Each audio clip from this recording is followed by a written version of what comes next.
News India 27 नव्या पिढीचं नवं माध्यम। प्रहार जनशक्ती पक्षाच्या नाशिक जिल्हा मध्यवर्ती कार्यालयाचं उद्घाटन रविवारी नामदार बच्चू कडू यांच्या हस्ते मोठ्या उत्साहात संपन्न झालं।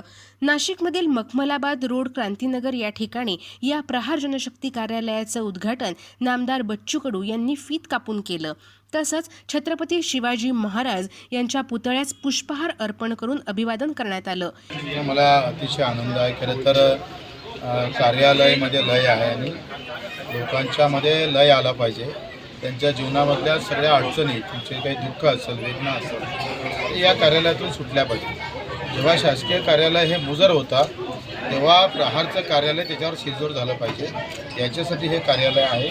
आणि अनिलजी भडांगेवर माझा विश्वास आहे की ते निश्चितच एक चांगलं काम या कार्यालयाच्या माध्यमातून करेल आणि लोकांचा विश्वास निर्माण करेल। खरं तर हिवाळी अधिवेशन होतं, आपण महत्त्वाचे प्रश्न घेतले।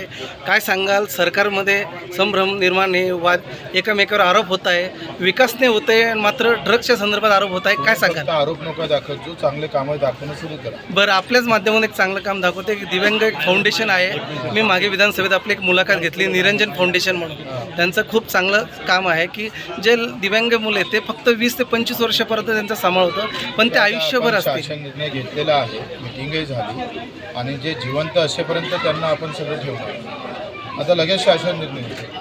या प्रसंगी नाशिक जिल्हा प्रमुख अनिल कोंडाजी भडांगे यांच्यावर महत्त्वाची अशी जबाबदारी देण्यात आली। या जनसंपर्क कार्यालयाच्या माध्यमातून लोकांचे प्रश्न अडीअडचणी नक्कीच सुटणार असल्याचं नामदार बच्चू कडू यांनी सांगितलं आहे।